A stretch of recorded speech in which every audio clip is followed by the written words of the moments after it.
Welcome to Cover Fire Podcast. I'm Nick. That's Lou. Today we'll be talking. All right. Bro, so I'm like really fucking anxious right now. I've been just like feeling it all day today, and I'm not entirely sure why, but like... Yeah, you've been saying that all day. Your butthole's been a little squelchy. Well, on top of the butthole like squelching, wow, way to start this off just like right away and right into it. Right into butthole squelches. Right into butthole squelches. I don't know. I'm going back to college in April. And so, because I don't like have transcripts or transfer credits or whatever, I took some placement tests, and I got like super nervous about that for whatever reason. I did really well, but I was just like worked up about it all day, and I think that's what's doing it. So you just been kind of riding that wave all day. Yeah. But like, man, I'm just like, I fucking hate it. My stomach is like churning and everything. I don't know. It is what it is. But I got the chance to listen to some more of that Joji album. Yeah. That you had asked me to listen to and kind of just go over. And let me tell you what, like I listened to it a little bit today while I was cleaning, and it was like really mellowed me out. Some of the songs, some of those are like super chill. Did you get a chance to check out that Gulch album? Yes, I did. Yep. I have been jamming that pretty much non-fucking stop. So what's the name of that album again? Impenetrable Cerebral Fortress. Yeah, dude. So Gulch, they're from Santa Cruz, California. Yeah, hardcore band. I could see it. Yeah. Just dropped that album last year. Yeah, and it's my 2020 album of the year personally. Like I don't think that there is a better album in any genre that came out last year at all. It's a solid album. Yeah. Oh yeah.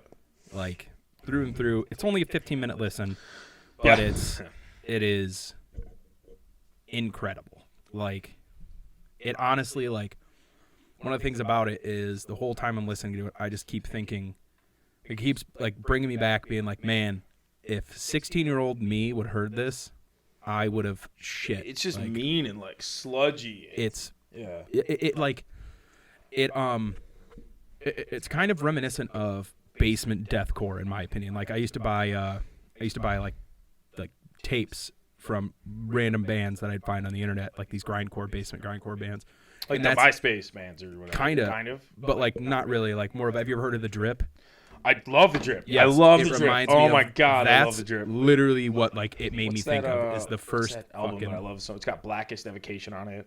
Is it the fucking? It's the one that has the green and the black. Painted Ram. Yeah, it's got the gold like. Black, I can't fucking think of it right now. But it's so good. It's their album, or like that. That's exactly what this made me feel like. Is when I first got that Drip tape, because I didn't order the CD because they were out, so I had to get an actual fucking cassette tape. And there's like mad collection for those too, dude. Like, yeah, like people. I don't want to say maybe just as much as vinyls. I don't know. I'm not in the cassette collecting game, so I don't really know. But I belong to like a lot of like merch groups on Facebook and whatever, and I always see cassettes, and some of those fucking cassettes go for a decent bit of money these days. It's crazy. I'm pretty sure next time I go to my mom's, I'll have to look for it. But I'm pretty sure I still have it's neon green cassette tape. It's probably worth something. It's fucking dope. I love it. But so listening to this album, that's what it made me like. That's what it reminded me of. Is like me I can see that. Just like smoking weed and replaying this entire like Drip album over and over and over again. Just getting just get going about it. Like I loved every minute of checking this out. And like touching more on that basement deathcore, it made me feel like this was like what every local band aspires to be. Like a solid sound, a solid album. Yeah. That's what it really felt like. For me, this album made me like kind of reconnect with the roots of when I started listening to metal. And that's how I felt about it. That's where it had like some nostalgia for me, plus some like of the album itself. If you haven't listened to it, Impenetrable Cerebral Fortress by Gulch. Cerebral Impenetrable Fortress. Impenetrable Cerebral Fortress. Nuts. Nope. Am I wrong? Yeah, I have it written down right here. How did I mess that up? I'm like a huge Gulch fan. And I'm just like, no, I got it right here. No, you're right. It is Impenetrable Cerebral Fortress. I'm so sorry, people. I'm like a huge Gulch fan, and I totally fucked that up. Well, we should have got the dildo. Oh my god, oh my god. So Gulch, was it last week? Last week, yeah. They dropped bands do merch drops, and they dropped a dildo. It was 20 of them. A It was on vibrator. their Bandcamp, was it? Yeah, I think so. Some shit like Something. No, Bandcamp does. I don't know. It was something like that. It was it was their merch Big site, cartel. but- It was a yeah, big cartel, and they some dropped shit. 20 fucking black dildos with their logo. With the Gulch on the side. Oh It my was god, amazing. I have no use for a dildo, but I wanted it. Yeah, are you kidding me? That would have been our centerpiece. Yeah, I would have been right there. But they. What was your favorite song on that album? It's so honestly, that is a very hard answer because every song, like one of my favorite parts about this is the entirety of the album flows so well. Yeah. Like the end of one leads into another. The breaks are timed so well that it just sounds like a big 15-minute song. But I have to say, Sin in My Heart is fucking classic. It's so absolutely out of this world good. What I have written here, like just what I wrote down is while I was listening to it is "Sin in My Heart" is prize-winning song. Is the prize-winning song of the album. The amount of pure emotion in that song almost reaches a poetic peak just to be brought back by an amazingly well put together bridge that still feeds in the darker undertone of the song without letting it breach that la dispute barrier, all leading up to one thrashy, beautiful display of talent by the band as a whole. Yeah, you got really into it on that. That is literally like that song. Like a music reviewer now? I guess I don't Apparently. know, but like that it was just I was writing down how I felt as it was like that song alone. If you could have given me an entire shit album. You could have given me an entire shit album, and then had that song as the finisher. I still would have been happy with the album, but because of every other song on there being so grade A, this album to me is like 9.5, almost reaching 9.8. Yeah, no, Like, it's solid. It's just a classic, like instant classic. I should say. Yeah. It's just so good. Every part of it. I remember. I found out. I think I heard them the first time I saw them on the Hate 6 YouTube channel. I know we've talked about this before. I think I was actually playing them last night up in the living room. But I saw them. There's so Hate 6 or however it's pronounced. I think it's Hate 56 if you go to his YouTube channel. Yeah. He films primarily hardcore bands, but he does a lot of other just unknown bands, and he films them, films their live shows, and they're just well done all the way around. And I remember seeing it on his YouTube channel. It just came up and thinking, holy fuck. And I think it was one of their earlier shows that he had recorded. I'm not sure.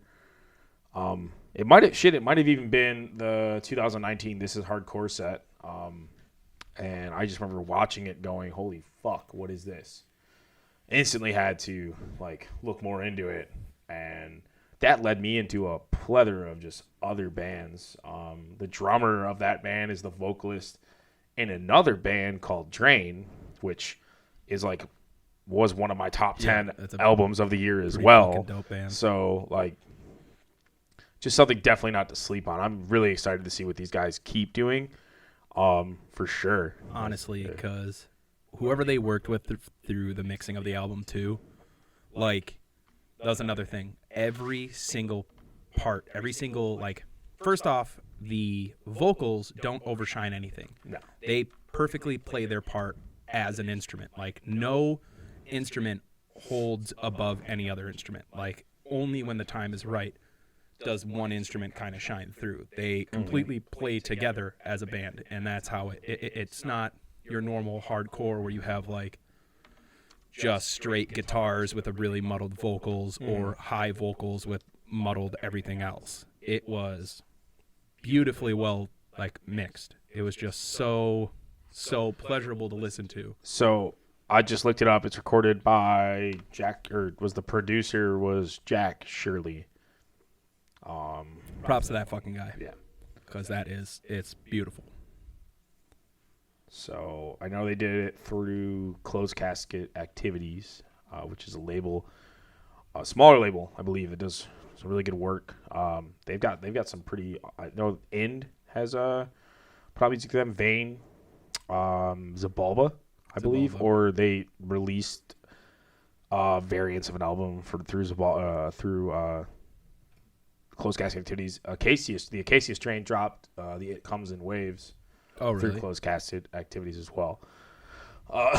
That surprise album they dropped like in December of 2019. That experimenty like Doomy Boy or whatever. Yeah, that was pretty dope. But yeah, it says that actually, this album right here. Yeah, actually, right there. They reported it with Def Heaven producer Jack Shirley. So, but the thing about that is, one I did not know is that this "Sin in My Heart" is a cover. Actually, is a cover? Yeah. Are you kidding me? Of what? It looks like Susie and the Banshees.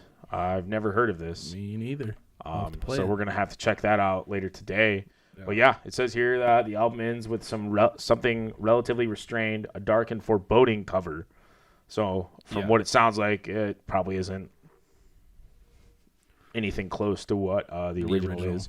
Yeah. But yeah, so that is cover, and that's one of the favorite songs on the album for sure. I did not know that. Wish I had known that before we got into this, but yeah, that's pretty cool. Probably. Yeah. But yeah, so like I said earlier, I checked out that Joji album, Nectar. And for those for me, this isn't really my type of music. That's not to say that I don't listen to music like this.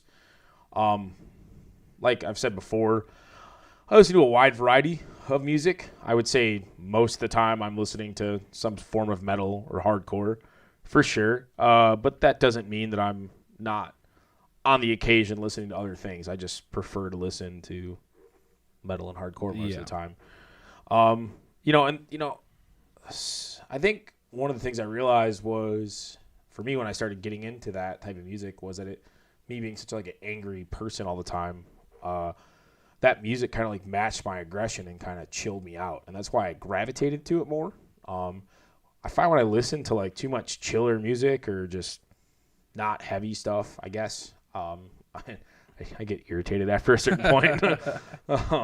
But yeah, so I checked this out, and I remember the first time I heard it, listened to it, it was last week. I started listening to it, and honestly, I was not into it at all. Yeah. I think the first song I was pretty chill with, and then I think the second song maybe I was okay with, and then the third one I just hit, and I was like, I'm not about this. This is fucked. And then I started listening. I kept listening to it. The next two or three or four songs I think I got through, and I was like, I don't like this. And I almost just put down the album. Oh, yeah. And was going to be like, hey, man, I need a different album. I don't like this. This isn't for me. I'm going to need to figure out something else because I can't get through this. But I thought to myself, I'm like, you know what? That's not how I need to do things. I need to try to give this album a fair shot. So I sat down and I tried it again, and I still didn't like it. The third time came around, and the songs kind of hit differently a little bit. The opening track, it's called Ew. Holy shit, the piano opening for that. I liked the first track the first time I heard it. The piano opening to that was just fucking amazing. And one of the lyrics in that I just really resonated with me. It's teach me to love, just to let me go. Yeah. And that, I don't know, just because I'm such a hopeless romantic. I don't know, just because I'm such a little, I don't want to say emo boy, but something about, I mean, we all are emo boys. Relationships, I don't know. I just always get this weird thing when I don't know. Moving along, I said I don't know a lot. Yeah. I don't know. I don't know. It was such a good opening, and I really thought that it was going to set the tone for the whole album. And then we moved into the next one, and I just, the songs, as I kept listening to the album, I didn't think this was an album that was meant to be listened in order. No. If you try to listen to this album front to back, I think you're going to wind up disliking it more than you would like it, because the songs just don't flow at all. Yeah, they don't flow at all. There's a common tone for Joji albums that is basically all of the songs are meant to be one-offs. They're just meant to be listen to this song and go to another song. There's no flow to it at all. Nope. So that's something that I didn't really enjoy, because I like albums where there's some sort of tie-in, I guess, to every song a little bit, where it sort of makes sense when you listen to the album front and back. So that was weird, but I kept listening, and it got really weird.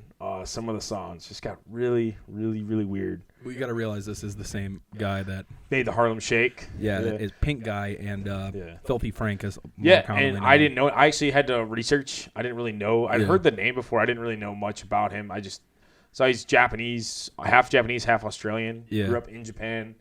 Went to a Canadian academy in Japan, whatever that is. Nuts. Yeah, and then moved to New York or something. Moved to the U.S., did all the weird YouTube stuff. Yeah. Did the Harlem Shake. Was Pink Guy. I don't even know who Pink Guy is. I haven't even looked at that yet. Oh, yeah, that'll be and then decided he didn't want to be a YouTube guy anymore and to focus on his music, which even though like when I keep saying that his music's weird and there's weird shit, this album's really fucking good, actually. He is a phenomenal musician. There's so many good songs. I think the standout track to me on this was Run. Great Run. Song. Like, such an amazing song. I think I've listened to that song probably like 50 times. Easily, like. It's just like, there's this part where I've said it like, that bass line where he goes CGBCE, and I don't know why I just did the E so like high there. Yeah. But holy fuck, it just hits so hard, and I could listen to that song. His little high pitched singing that he does with that low bass, just honestly, it's those like the three. I have the track list here. It's 6, 7, and 8, which is "Give Me Love," "Run," and "Sanctuary," which are my Sanctuary's great. Three favorite Didn't songs. really like "Give Me Love" though. That's like a very. It's an upbeat, out of lolly place. Jolly, like. It just was like really out of place. Yet again, going to back to this album doesn't make sense if you listen to it. No, it's kind of manic, like everywhere. It just doesn't make fucking sense. Just does it because it can. Yeah, but I mean, like I was like genuinely surprised at the more I listened to the album, the more I liked it. Yeah. Definitely not something like I'm not gonna rush out to go check out the new Joji album the next time one comes out. Yeah. But I'll listen to it. Like I'm not gonna be like, oh fuck, Joji's got a new album. Here. I'm not like a Joji fanboy now, but definitely a lot of good songs on there. Some really fucking weird ones though. Yeah. Just really out there. I think I didn't really like the TikTok song. That one threw me out. I think you said the third one you couldn't do. Yeah, TikTok was like super. It opened kind of interesting, and then it like the guitar turned into like this East Asian thing, and then the lyrics I don't know. I had wrote the lyrics down I think at some point, and I just didn't really like them. It just was all over the place for me. It was just a weird song. And then Daylight, I remember it got really funky at one point. Oh, see, all right. Yeah. I'm going to have to remember this. It's just got, like, I don't know. He's got a lot of, like, he puts in, like, a few different sounds into each song. It's kind of interesting. Like, the song Daylight had, like, this really weird funk and then melancholy lyrics. Super sad. Like, the lyrics are super fucking sad. Actually, a lot of his lyrics are just, like, I'm going to write this super upbeat song, and then the lyrics are just make you want to, like, stab yourself in the face type deal. Like jump off a fucking building. Yeah. I was reading some of them like, holy shit, dude. Like, that's who hurt like you? His song, Will He, went off of, oh God, I can't remember which album right now. But Will He is basically a song where he's talking about, like, he's basically jealous that this girl is with another guy. And he's like, will he do this for you? Will he do that for you? And literally one of the lyrics is, will he treat you like shit just the way that I did? And it's like, whoa, like him kind of having this take on himself about how he was, like that thought of him knowing that he was a piece of shit, but still wanting her to come back and deal with him being a piece of shit. Yeah. And that's like the undertone of a lot of his music is like, I'm a piece of shit, but I deserve you or some shit like that. Like kind of feeling sorry for himself. Yeah. Yeah, I don't know. Like I said, it's kind of my intro into him, so I am still kind of getting there. But, definitely good album. A lot better than what I thought. It wasn't an easy listen the first time, especially for somebody that doesn't really get into this type of music, heavy. But I'm down to usually give anything a listen, at least once, unless it's Marilyn Manson. Yeah. So. I won't do that. Fuck Marilyn Manson. Yeah, fuck Marilyn Manson. Marilyn Manson, suck my ass. Yep, yeah. Hey, if you're listening, Marilyn Manson, you are a piece of shit. It's from oh god damn it. There's a show called Animals on HBO. Mm-hmm. One of the lines is just Marilyn Manson, suck my ass. Yeah, he's like actually kind of a piece of shit in real life though. Like, yeah, didn't he like tortured his wife or something? Didn't he have a video where he like basically like he made a video where he actually like raped a fan or something like that in his back room and like tortured the shit out of her? And he was like, he released this video of him just like being a massive piece of shit, and then his PR team just kind of swept it under the rug and covered it up real fast. Yeah, so basically what we're talking about here is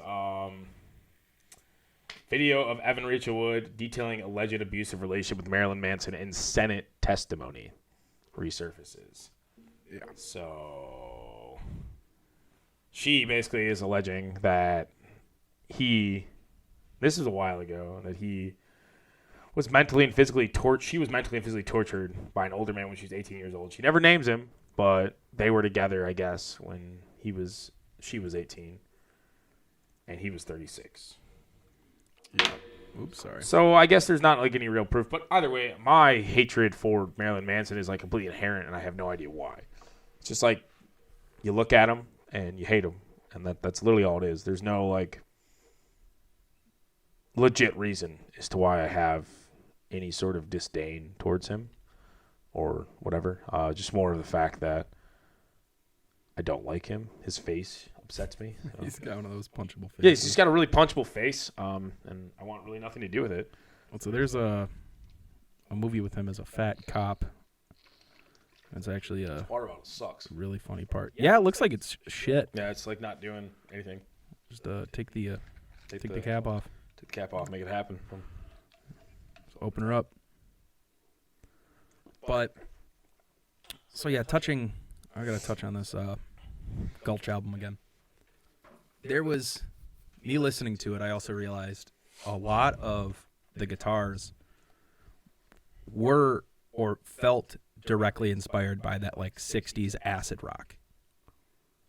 There are some riffs in that album that directly make me want to start like singing some hippie rock bullshit. Like it's just so weird.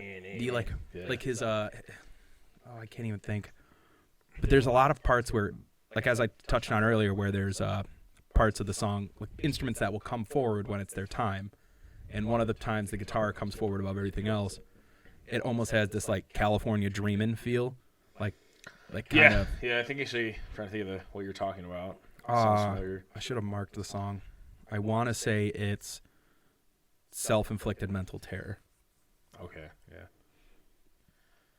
But it happens numerous times throughout the album because, as I said, the whole album flows as if it's one song. And it makes for a really, really enjoyable listen. So I'm just like reading right here because I like pulled up some shit and I pulled up that story, and there's a trending thing on the side of Metal Injection, and it has Korn's Jonathan Davis created the band's logo in about a minute with a crayon. And that's like I believe amazing. That. Yeah, I could see it. And now I'm like actually trying to picture Korn's logo in my head. It looks like it's drawn with a crayon. It would be probably drawn with a crayon. Just typed in Jonathan Davis crayon. Jonathan Davis created the band's logo. Yeah, Metal Injection. It's crazy. Wow. Yep. So, I googled Korn. Korn? Korn. Korn from World of Warcraft, apparently. Oh. So it's all these weird like orc-looking creatures showed Korn Bone Grind. Korn Bone Grind. I was like, this is not Korn at all. Shout out to WoW players. You play WoW, don't you? Not really. I used to. Not really. I played for like a minute when I was younger, and didn't really get back into it. I never played. Never had the opportunity to. I don't know if I'd have been into it or not, but yeah. I've never actually played the game. It's aight. Definitely not something I'm going to get into nowadays. I'm going to trigger a bunch of people by just saying it's aight. It's aight. It's aight. It's not. It's definitely not worth wasting my demon mage will defeat hours. will defeat your warrior master. You know how many like people I've known that have spent like years into that game? Mm-hmm. Like one of our friends, actually, he would stay home sick from school just so he could play World of Warcraft over his brothers, because he knew his brothers would get home first from school, so they would beat him to the computer and he wouldn't be able to play. So he would stay home sick, so his mom would be like, so he'd stay home sick. The look on your face when you realize you just said someone's name. But he would stay home sick, so his mom would be like, he's in the basement sick, let him play the game. And he would do this numerous days in a row, just so he could spend 22 hours a day playing World of Warcraft. We have a friend who is, 30, 31 years old, still plays pretty frequently. He's a panda bear character. I'm not really sure the significance of that. I just know it's a panda bear. I know it's the Pandarians or something like that. I don't know. I just know it's a panda bear character. And he gets real into it. Pandaren, yeah. They're monks. Oh, they're monks. They're monks, yeah. My warrior monk will defeat your silver mage. Communism. That's one of the things that pops up when I type in Pandarum. Are they communists? Yeah. I don't know. World of fucking Warcraft. Yeah, I don't know. Like I said, it's not something I ever got into. I mean, I'm kind of a fucking nerd, though. Like, I get into shit. Yeah. Like a little bit. I have those Star Wars tattoos, so there's that. I mean, there's some action figures behind us. Some of those are mine. Some of them are mine. Some of those are mine. I build Gundam figures. Yeah. I build Gundam figures. Oh, why, dude? It's fun. It's really fucking fun to me. I do it so much. I have one just sitting in storage waiting for me to unpack. You know what I'm really excited about, actually? I keep forgetting you. So I am still like stoked on you showing me Terror Reid. Yes. I did not know who Terror Reid was. He is. Until like literally, was it 2 weeks ago? Yeah, I think so. If and that. Actually, it's been like 2 weeks. It was the day when we tried to upload and like everything just fucking went wrong. Because we were down here trying to figure it out, and then nothing would go right. So it's only been like a week? Yeah, so I think it's been a week. Either way. He's phenomenal. Yeah. My story with Terror Reid is when Uppercuts came out. I think that was his first one. Slam dunking in your chick's guts. Wow. Fantastic. Wow, fantastic. So that came out, and I had no idea anything about it. It just popped up on my YouTube suggested. I listened to it. I was like, wow, this is really good. Jammed that for probably about a month. Completely forgot about it. And then probably about a year later, maybe 8 months, another one of his songs popped up. But I had forgotten that I had previously listened to him. Mm-hmm. And he had dropped maybe 4 or 5 songs at this point. And so I went through and listened to it, and the last one to play was Uppercuts. And I'm like, holy shit, I've heard this guy before. So dove into him there, would play those songs nonstop, and that's when he like really started releasing more and more music. Like Terror Reid also goes by the name Getter, which is a DJ.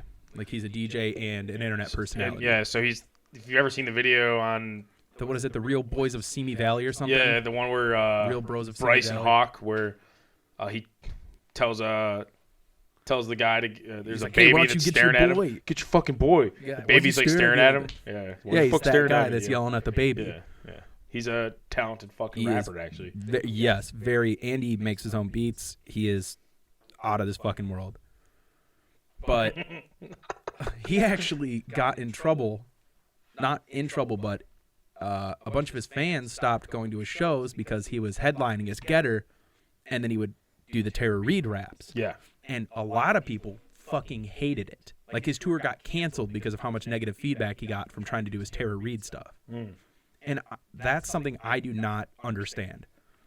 Because it's like maybe those techno people have their heads so far up their asses that I can't deal with that. I don't want to say that that's it. I got into a little bit into the house music scene. I want to say when I got back from Afghanistan in 2012, when I just got off active duty, and was switching to the National Guard, I was going out to the Grasshopper Underground, which is in Ferndale. And fuck, we used to call it was called something at the time. It was like breakfast foods or something. They're gonna be so mad if they hear this. I'm so sorry, I forgot the name, but I was going out to it like it was every Tuesday night, and it was something like that. It was like breakfast foods or some shit, and it was corn and waffles. No, it wasn't that. It was. Oh, they're gonna be really. If someone hears, I apologize. I'm so sorry. I just can't remember the exact name right now. But yeah, I was going to it all the time. It was fun. It was a lot of good people there. Honestly, I literally had never been involved in the scene at all, and I got welcomed in like that. It was a lot like going to a metal show, where everyone was just like, "Fuck it, you're here, have a good time, like be friends." Yeah. Oh, hey, you want some LSD? Like here you go. Oh God. You want to do some Molly? For sure, I would love to. The amount of times I'd go to a show. But, and that's actually crazy because I remember I ended up not going back there for a very long time. Yeah. I don't want to say very long time. Well, yeah, I mean, probably 5 years. Probably 4 or 5 years. Yeah. And then I ended up living in Ferndale. And it was probably like the second or third night that I was living in Ferndale. I went up there, and they remembered who I was. Like, the owner remembered who I was. No shit. Yeah, and there were people that had used to go there. Some of them showed up. And everyone, it was just kind of remembered who I was. And I looked a lot different at this point. Yeah. I didn't have face tattoos back then. Mm. I probably have gained at this point 40 pounds. Sorry. And so I mean it was definitely, I looked a lot different, but everybody remembered me, and it was just like I was just welcomed right back in, and I had a great time. So I don't know, I never really got the vibe of people were they're too far stuck up in their own asses or whatever. I don't fucking know. But also I didn't really get into the culture enough of it, I would say. I definitely, it's once a week. Yeah. I was a techno or house music guy or whatever, once a week for a year or two, and then that was it. But from what I saw, those guys are all just super chill. And say Grasshopper Underground. Yeah, it literally just popped up on one of my recommended searches. Yeah. It's like a music venue. It's a legit EDM house music. Sorry if I'm butchering the genres for this. I don't fully understand what all of them are. It's not really my kind of music. I do listen to some of it, but don't be upset if I messed up the genres. Yeah. But, I used to go to, it reminds me, I used to go to nightclubs back in the day with a few of my friends, and we would go to the Works and Bert's Warehouse all the time. Mm-hmm. And the Works was weird. So it was always, you'd go in there and you just have a bunch of people fucking and doing drugs in the bathroom, even though it's one of the smallest fucking nightclubs I've been to. And then Bert's Warehouse was just this whole other story of every time I went there, it was raided by police. It was absolutely just fucking ridiculous. And then we'd go to some weird dilapidated building afterwards, do a bunch of nitrous, and just rave in this warehouse. It was honestly one of the weirdest experiences I've ever had. It was fun. The whole time was a blast. But now looking back at it, I'm like, what the fuck was I doing? Yeah, dude, I did some fucking pretty stupid stuff. Man. I remember me and three of our friends. So yeah, we went to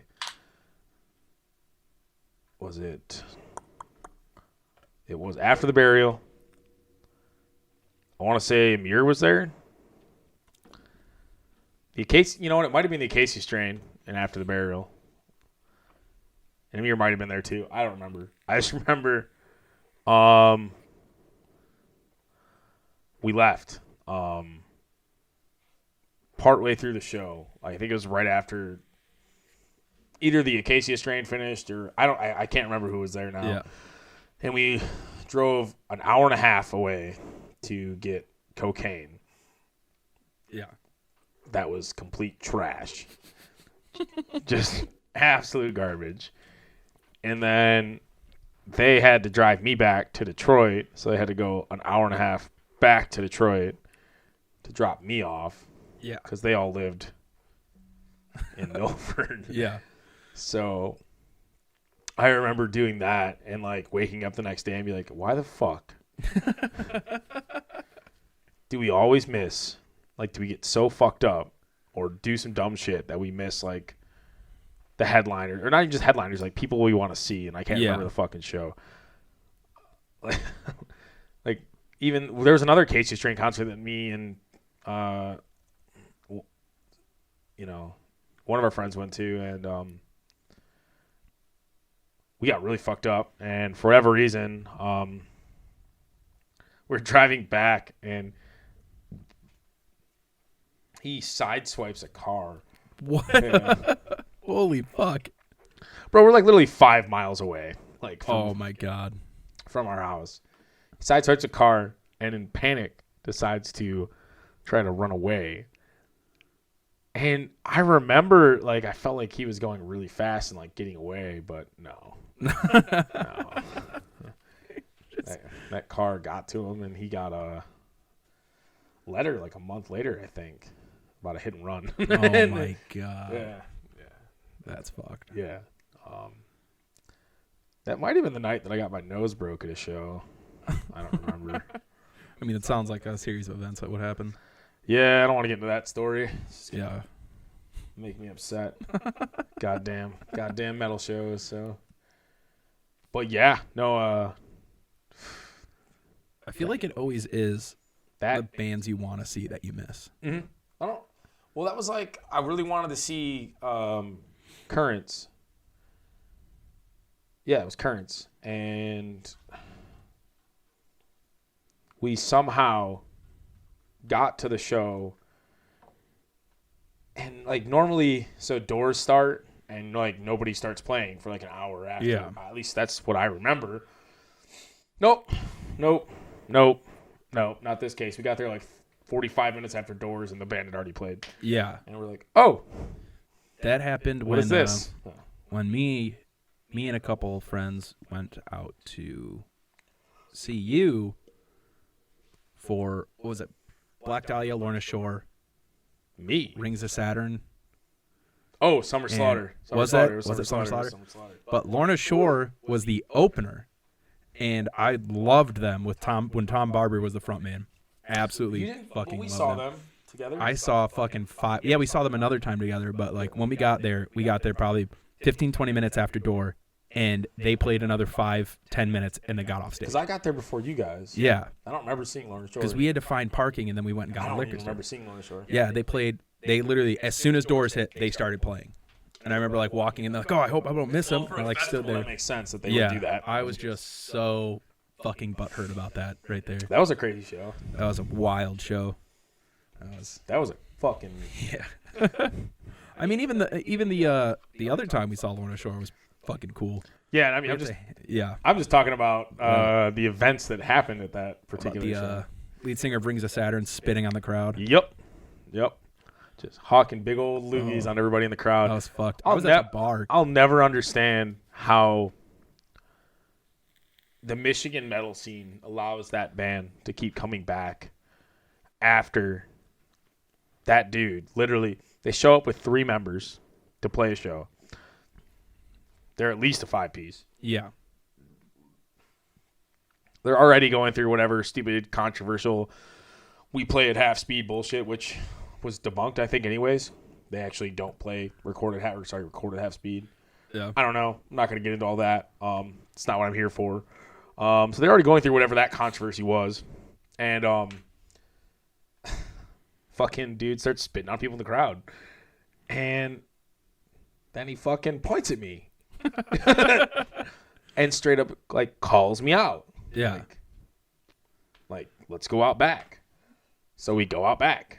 And what's there? Yeah, I remember I walked out back with you. I was looking for you, first of all, because I ran into you. Because people still like come up like you're that fucking dude from the show. I was getting a fucking beer, which is, we need to fucking fix beer prices at venues. What the fuck is that? crazy. It's fucked. It's because they know you're there. And Yeah, they're like, hey, why don't you pay $15? Pay $15 same thing with for anything. a Like, fucking you go to tall boy. You go to the zoo, same thing. You go to Eat Disney my World, same ass, thing. bro. I know it's fucked. Yeah. But I remember going to get a beer, finally getting a fucking way too overpriced tall boy of PBR. It ran me like $10-15, which is $14 over. Which They're only like $9 at the Magic Stick, I think. So, but still, yeah. But so I remember getting back like into the pit. And I just hear people over talking like, that guy's gonna fight. He's gonna fight the lead singer of Rings of Saturn. And I was like, oh. And like, it was so weird because like at first it was unclear. Yeah. And like I was just like, really? Because there's like we're not gonna get into the history of me and it's not Ian even worth or our that. time. Whatever. It doesn't matter. But yeah, I was like confused at first too. I was like, is he fucking? Yeah. Like what? I wasn't even that close to the stage. That's the thing is I wasn't even that close to the stage. I was like. I'm pretty sure you were on the edges of the pit. On the edge of the pit. Yeah. And he's like pointing at me. And so yeah, I hear me. There's a guy trying to fight the lead singer of Rings of Saturn. And I'm like, oh, cool, really? What's going on there? And I like wander up to Lou. He called me out. And then you're like, this motherfucker, blah, blah, you're going on. Like, he's spitting on motherfuckers. He points at me. I flip his ass off. And then he's like, let's fucking go out back and all this shit. I got a whole tour package. Because they literally like, they like, not even paused the song. They just like kept. I love you, dying fetus. I was like Yes. actually excited to like get kicked, my ass kicked by you. Like, yeah, that's a fucking honor. But yeah, there's like I remember the guitarist and the drums just kept playing and just like kept this one single thing going while Hugh and him are yelling at each other. And like, so I remember looking up and just seeing you two screaming and like him pointing, not even on the mic, just yelling and yelling. And then I walk over and I'm like, what the fuck's going on? He's like, oh, he's yelling at me, this motherfucker. And so sure as shit, I think I finished my beer so I could go out and have a cigarette and like follow you around back and like figure out like, oh, let's watch this guy get his ass kicked. And I like lost you. And then so I'm going around. I'm like, I had my I Declare War shirt on that says Groovy on the back, and it shows the Evil Dead 2 face, the Dead by Dawn part. And so I'm like walking through. I'm like, oh, where is everybody? Where'd Lou go? I'm like, hey, have you seen this guy? Like, you seen him? I'm asking around. Nobody's like, no. And then one guy that was friends with one of the guys I'd been there. And be like, hey man, people are looking for you. I'm like, what? And they're like, yeah, they said you're trying to kick the Rings of Saturn guy's ass. And I'm like, no, that's not me. Not me. Like, yeah, you better watch out. They said the guy with the Groovy shirt on is going to kick his ass. I'm like, nope, I didn't say that. So then I just went about my business, didn't hear the rest of it. And then I see you pop from around the corner like, this motherfucker's not showing. I'm like, oh, I run my happy ass over there, go around back to an empty parking lot. Not even a tour bus in sight. Like, just empty fucking parking lot. Guy had went. We waited there for a minute too. Yeah. Oh yeah. I smoked like 2 cigarettes. So, but like, it was probably about 15 minutes. We missed half a set. Just hanging out. We went to the merch table. Oh yeah, I remember. I wasn't there for that. I waited in line. Yeah. And I could see him just making eye contact with me. And I just stood there. I was like, some dude. I don't remember. It might have been a guy from one of the other bands. I don't remember. Just comes up like right in the middle. He goes, "Hey, dude, he doesn't want to fight." I was like, "Well, I mean, it seemed like he does."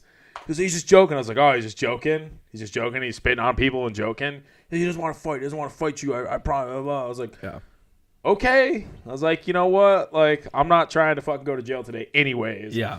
So if he's about to just back down, I'm fine with this today. Like, I'm okay. But he like literally just, oh no, he doesn't want to fight you. He doesn't want to do. I'm like that's actually okay with me. I'm like totally fine. Cool. But I still don't understand like how they play shows in Michigan, in Detroit. They pull deathcore kids after they fucking were spitting on people. They pull fucking not deathcore even like sales. joke, like not even That's like it. ironic spitting. It was like straight up like you guys are trash. I'm spitting on you. Yeah. Yeah.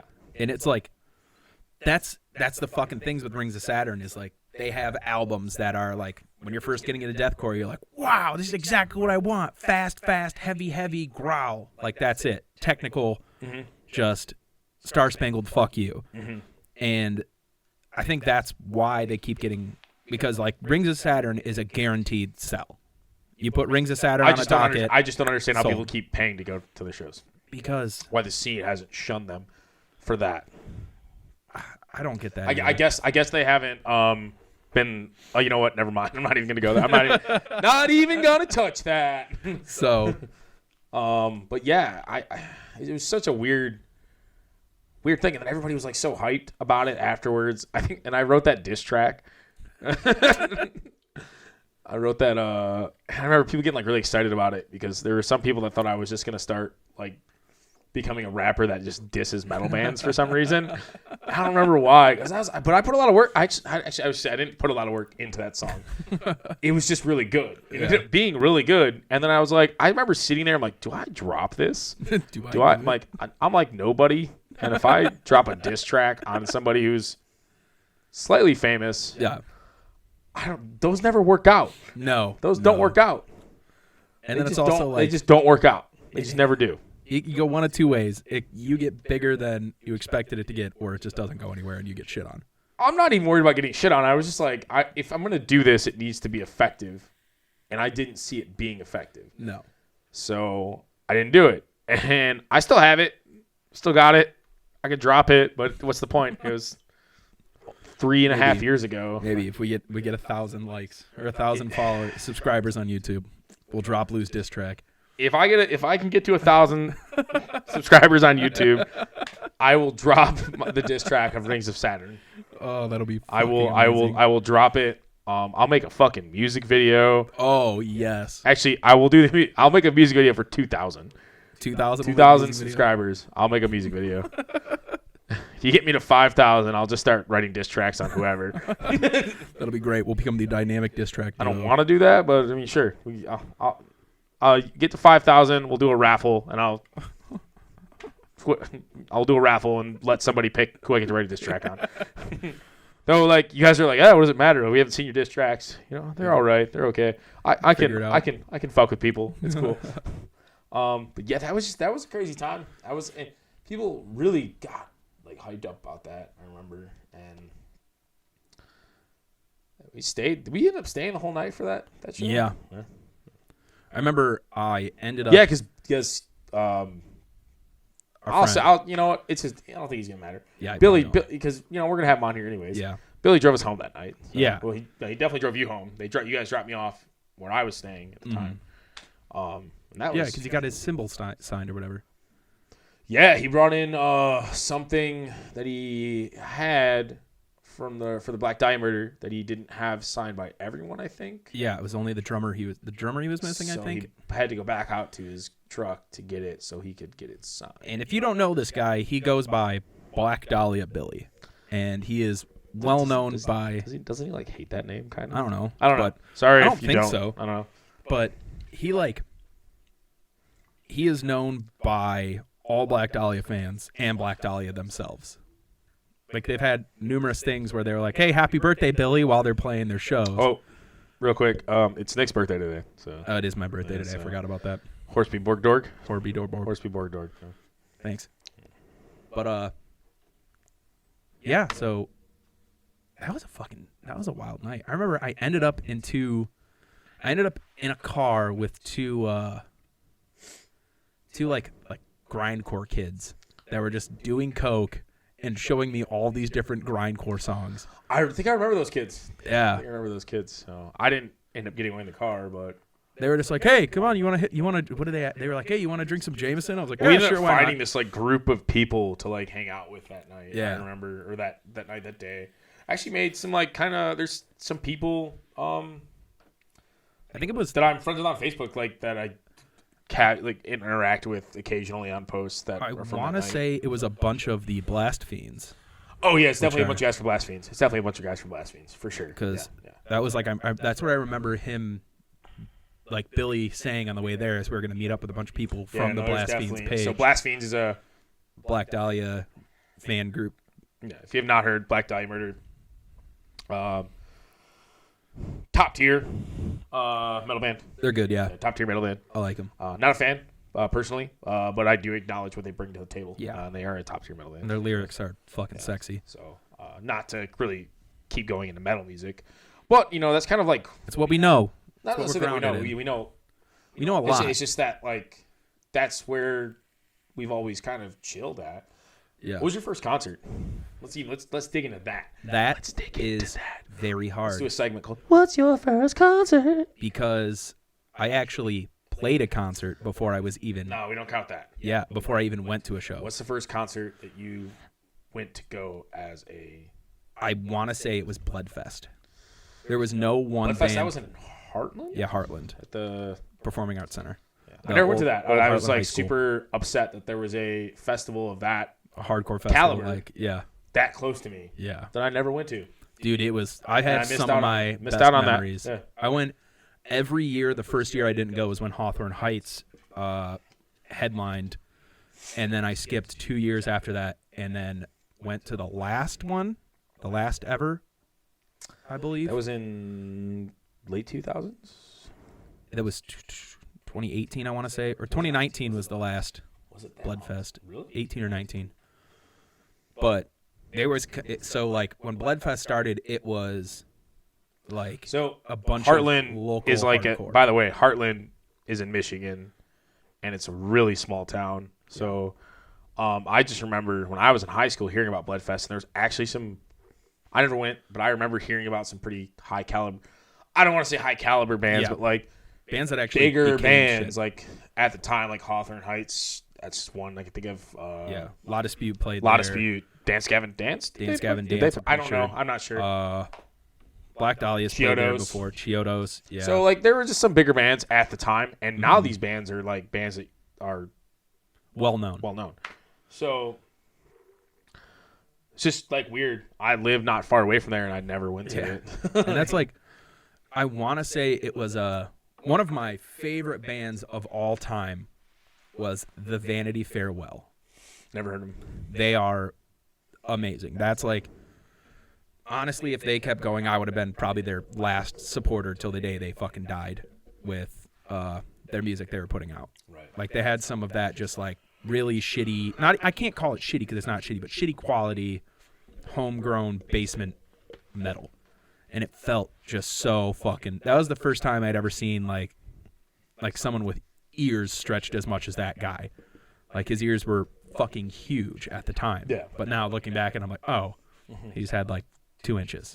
Not even like, Still pretty big. yeah, still big, but like back then when I was like, I had no idea, like I'd only thought about getting, like stretching my ears. That guy, I was like, what the fuck? That's huge. What are you at? What size are you at now? 53 millimeters or 50? I don't remember. You're not 53 millimeters. I don't fucking know. That's- I always that's go almost- back. That's almost 2 inches. Is it? Yeah. I don't know. I always just go back and order plugs at the same size I did last time. I don't really pay attention. Yeah, because Maybe it's 26. if I put my plugs back in, I've been wearing, so I have the things too. I've been wearing mine for The things. a couple months now, 2 months Mhm. probably. Not sure if I'm gonna keep them or I've been thinking about getting the corrective surgery on them. Yeah. Not really sure what I'm gonna do yet. But his mine are 56 millimeters. I think I'm at 56, 58. One of those two. Yeah. Fucking, I jumped really quick to 1 inch though. That was my mistake because I went to 1 inch like really, really, really fast. Mm-hmm. I went to 1 inch in like 4 months. Oh, shit. Something stupid like that. And then I chilled out and did my 2 inches like over. A longer period of time. Yeah. Actually did it properly. I wouldn't. It's not 100% properly, but definitely closer to that.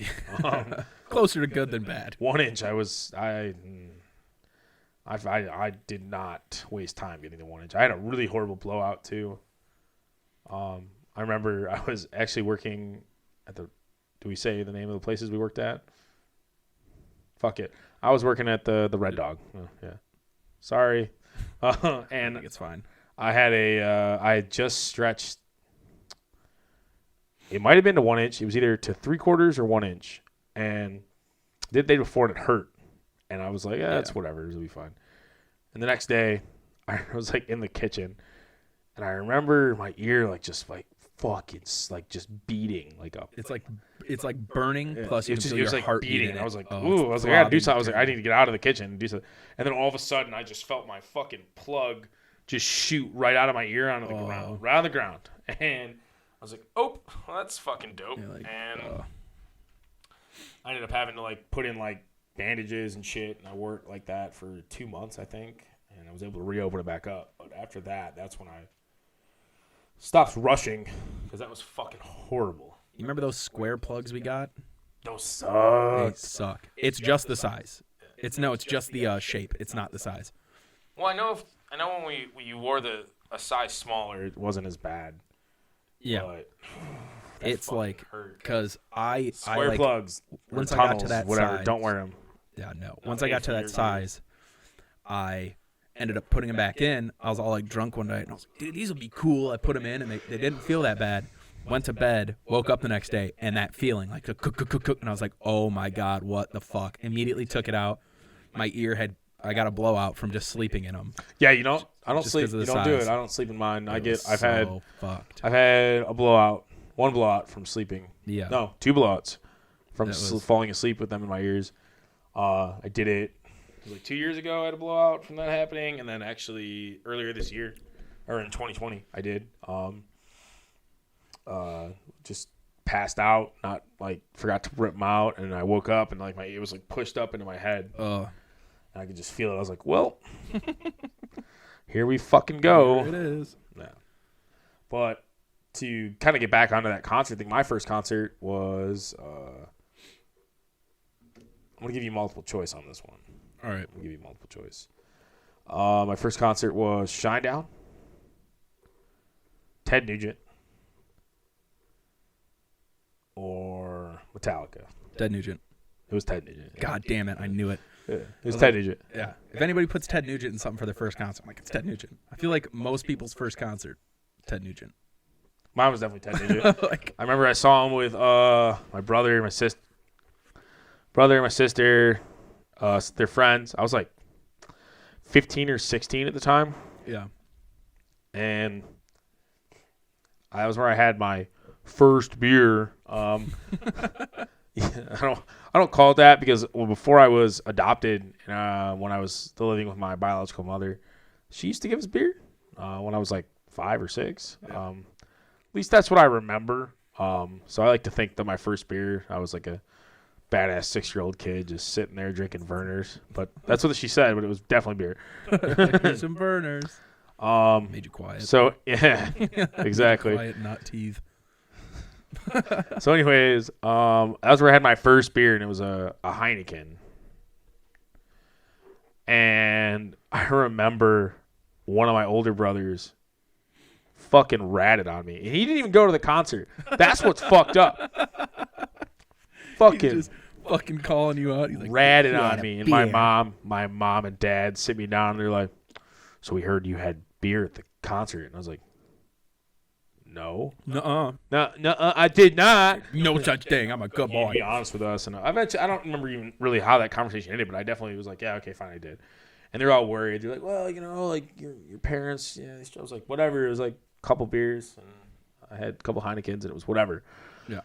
Because when I was a teenager, I was like not into doing drugs. I was like straight edge without being straight edge. I wasn't straight edge because I definitely had a beer at a Ted Nugent concert. I didn't touch pot. I didn't want to do drugs. I didn't drink. I didn't really want to either. And everybody thought I did. Everybody thought that I was. Oh, there's Lou, the drug addict. They fucking did, though. They thought I was this huge-ass pothead because I had always had these bags under my eyes. And I remember I was in 6th grade, and my mom had just watched some. Sorry, Mom, we keep talking about you. I had these huge bags under my eyes, and my mom had just watched this Oprah special on crystal meth. Oh, and, no. I used to get these random nosebleeds, because I was a fucking growing teenage boy, and allergies or whatever.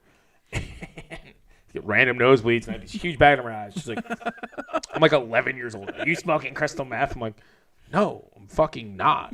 I'll take a drug test. Your brother says that, and he fails them. I'm like, okay, just give me the drug test. Give me the drug test. Like, We'll I'll see. fucking do it. Like I'm just staying up till 5. Crystal meth. I'm 11. Yeah. I mean, I guess people do smoke crystal meth at 11. Exactly, I do. Yeah. Actually, I was gonna tell the first time I ever masturbated story. Really awkward. Really awkward. I stood up.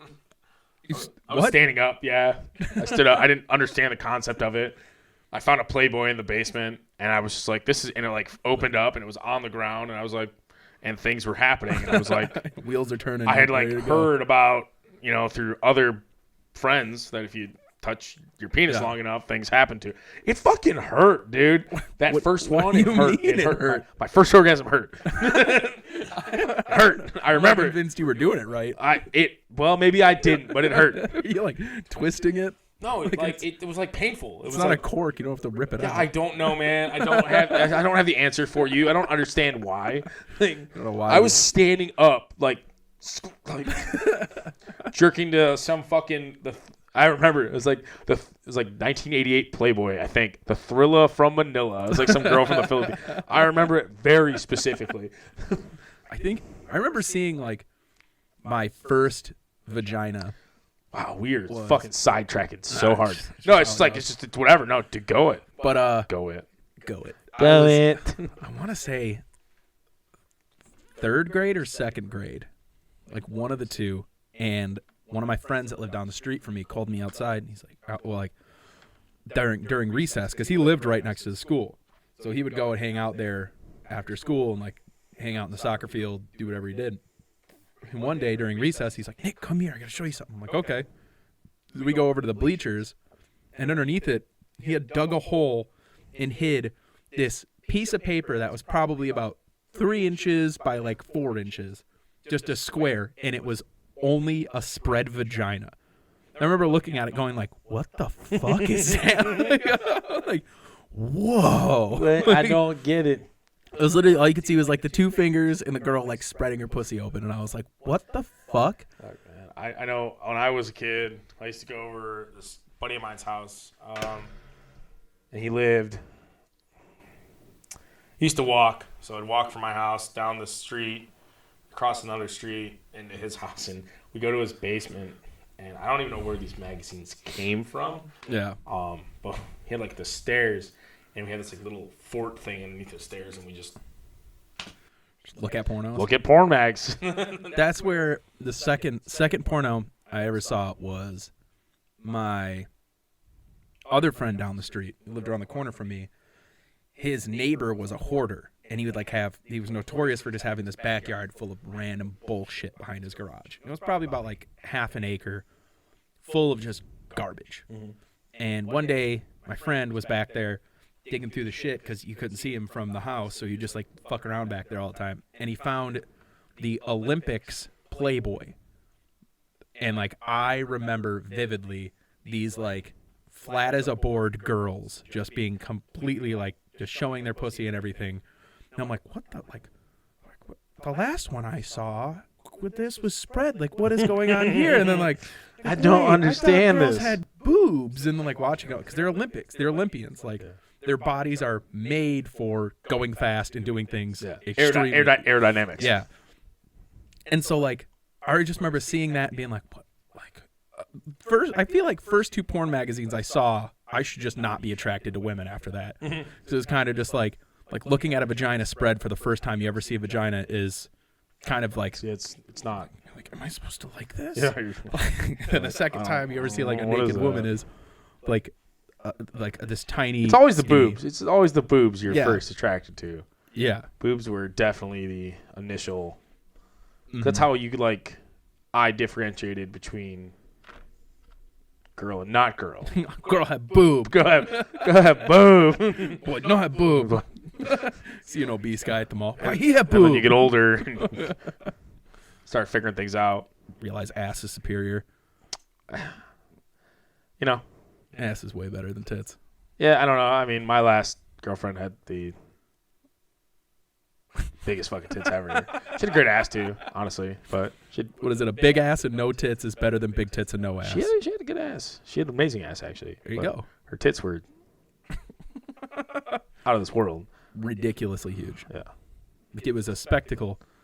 Actually, 365 days ago. Was that today? Yeah, it was your birthday. Yeah. Yeah. Or the what was the day before? So it was 366 days. So the day, when he like freaked out and was like, one of the kids I worked with that you've worked with before. favorite story is what he said. You haven't seen him in years at this point.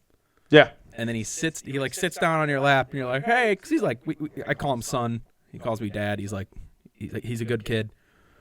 But he sits on his lap, and he's like, what do you want for Christmas? Just fucking around. And he looks over at his ex's cleavage and goes, I want a pair of those. Like, the most genuinely. Just obsessed. Just was like just instantly obsessed with her. It was so funny. Yeah. It was one of the funniest things I've ever seen. Is like his genuine reactions to seeing big boobs. Yeah.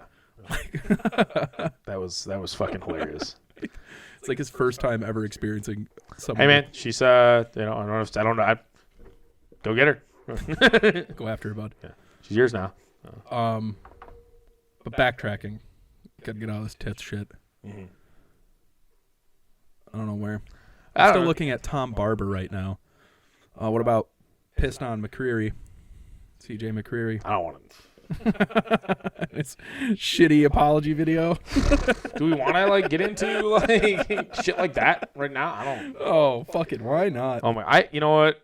All I'm gonna say is this: is that if you have to add cut scenes into editing into your apology video, cut your apology video. If you have to edit your apology video and put cut scenes and jump cuts and edit shit out, it's not a fucking apology video. No, you're not sincere. Like, I'm sorry. Like, I'm not doing that. That dude can fucking eat shit and die for all I care. I don't believe anything he has to say. If more than 30% of your response in apology video is you smiling, playing with your animals. Yeah, that's not an apology video.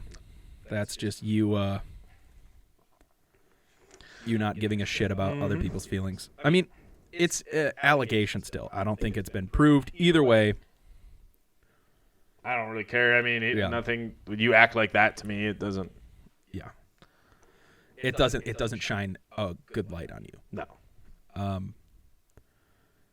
He does have some nasty fucking vocals though. Oh, of course. Like some of the what was his other band, Signs of the Swarm? Yeah. I fucking love them. I gotta check something out here really quick. Huh? No, I don't. You don't what? I do. What do you do? For our audio listeners, Lou is putting his headphones to his face and giving us 1% of 100% of information. Yeah, I don't know. And then there it is. Another. I just got sent a video for somebody, and I wanted to hear what they were saying. Another. Yeah, I was gonna be interesting. Well, yeah, I'm not buying the apology video on that. So. Not a bit. No, not even happening. And it's like I really enjoyed Lorna Shore's last album with him. Well, the only album with him. No, it was a good album. It was a good fucking album. There's no denying that. Yeah. Whoa. Was it Immortal? Look what I just clicked on. Immortal. Welcome to the third and final evolution. Charizard. There's a member request in here. Oh, God. But I think I want to say it's Death Portrait off of Immortal is one of the dirtiest songs I've ever fucking heard. Like, it is, for lack of a better term, as you say, chungussy. It's very chunky. I have to explore this for a second. I'm so sorry that this is happening right now. You guys gotta let me enter my world really quick. Well, I'll just keep talking. Yeah, no. No, I know. I just, this could be fun. This could be fun. It's like definitely violating the no cell phone policy rule right now. Last year I've checked it 3 times to see our time, and that's. I had like fucking like 20, not 20. That's an exaggeration. A bunch of notifications come up. Got more notifications than I did today, and it's my birthday. I always make that joke. Okay, yeah, it's it's whatever. What? It's just whatever. Okay. I always make that joke though that and it's not. I'm not trying to say that I give a shit about my birthday. I literally my birthday is one of my least favorite times of the year. Not for any reason. It's just it's just another fucking day for me. It just means I'm 1 year closer to kicking the fucking bucket. I mean, that's okay though. Yeah, that's why I'm like, whatever. Kill me. Yeah, like all right. Take me away. But so I mean, today we really didn't do anything exciting. But that's how I like my birthday. I don't like going out and just getting so fucking belligerent that it's like, oh, here's your birthday. It was supposed to be a good time. I do. Yeah, but it's like, here's your birthday. It's supposed to be a good time. Now you got to wake up and piece together last night and be like, oh, yeah. Remember 4 years ago when I had the flu and you assholes made me go out on my birthday? Yeah, wait, I made you smoke my G-Pen a bunch, too. It was literally, it was the day of the 2016 election. And I straight up had like, it might not have been the flu, but it was something flu-like. Yeah, and I was like, sick. I was really sick. My buddy shows up at the house and he's like, you're going out. I'm like, I am not going out. You're like, nope. I was like, I feel like I'm going to fucking die. Yeah. And he's like, you're going out. I'm like, and he wouldn't leave. So I was like, fine. Fuck it, I'll go. And he just kept feeding me shots. And apparently, I wasn't throwing up, so it definitely wasn't the flu. But I was, whatever I had, it was bad. I didn't feel good. And so apparently, if you get drunk enough, you're not sick anymore. No, yeah, you're not. And I wasn't. I felt fucking great. And then, the whole election thing's happening with Donald Trump and Hillary Clinton, because it was back to 2016. And, I was just pissed because there was a stupid election happening. Yeah, on my either birthday. way, the election would have went, it was fucking trash. I wasn't happy. We're not going to get into politics on this. No, but like, never. It's just. And then I remember waking up the next day, still sick, but now hungover. I remember my favorite part is you pacing around the restaurant trying to use your employee code on different registers to see if you could log in and order us drinks. I wasn't even working there then, was I? No. you were still you're like, oh, let's try this. I had quit by then. I was actually, yeah. That was one of my favorites. I'd be talking, and then you'd be like, oh, and then you just walk away. And I'd be like, where the fuck is he going? You'd be like, I don't know. And then you'd wander around the restaurant. Then I'd see you at a random computer, typing in your number and just being like, oh, and then just wandering over to another one, doing it again. I'm like, all right. Yeah, I was fucking shit-faced. And then, at one point, I remember, 3 different orders of shots came to the table. And I was people like, were what buying, the fuck? Because people were buying me shots for my birthday. I was like, what the fuck? And then you didn't even show up for another, 20 minutes. So it was us surrounded by 16 shots, I want to say, just waiting for you to come back. And we're like, okay. Yeah, it was. That's why I can't go there on my birthday. Yeah. Honestly, it's a hard time going there. It's a little better now. Actually, no, not really. Every time I go, I still go there. I still get fucking. Yep. Fucked up. Yeah. Because I'll always end up seeing, some sort of regular, and they'll want to buy me a drink shots. or buy me a shot, or it's that's cool. But not the last time I was there, but the time before, that was nutty. Yeah. Dude, somebody paid for my entire fucking tab. The entire thing. Who was that? Do you remember that? Do you remember that? That wasn't my birthday, was it? No, that was when the intrusive ass bitch decided to show up. So that was my birthday. No, it was in April. No, this was 2 years ago. This was. Remember when I went there for the dart thing for my buddy, and then the intrusive person showed up, for your tab? decided to show up without being invited, and just put a damper on everything. Yeah, somebody paid for a whole. My tab was I was buying drinks left and I bought 3 rounds of shots for 20 people. You know who would know better is Eric. Probably not. He was there, but he was way more sober than but all of us. Yeah. Well, he had to drive back to Detroit that night. Exactly. So yeah, someone paid for my whole fucking tab. Who was that? Someone did. Was that the night we went to Skybox? No, I did not go to Skybox with you guys. No, that was because we went back. That might have been the night I lit my leg on fire. It was dark night. We went up there to play darts. Yeah. My buddy had died. No, he had died several years ago. And we were playing darts, and then everybody showed up, and then somebody else showed up, and I was super upset because they were being really intrusive. Yeah. And then we had gotten a kiss fight. We did get into a kiss fight. Yeah. Yeah, and then somebody paid for my entire tab, and I think I tipped the bartenders $100 bucks. It's well, I think my tab was going to be $400, so here's $100. Yeah. I don't know. And somebody already paid for it. Yeah, somebody paid for my tab. I'm sure they weren't ringing in drinks either. Yeah, it was.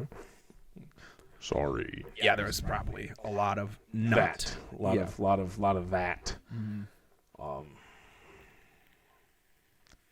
I think so. We're gonna need to edit some shit because I have to shit really bad. So you know what's fucked? Because I really have to poop I think too. we should end this. End this right here. Yeah. Okay. All right. All right. Well, thank you for tuning in. Don't forget to like this video, subscribe to our channel, follow us on all social medias. Just stay posted because we'll get more content back to you soon. Hot Dog City, USA. Hot dogs. Goodbye. You just leave that whole part in there. Like I should. Me too.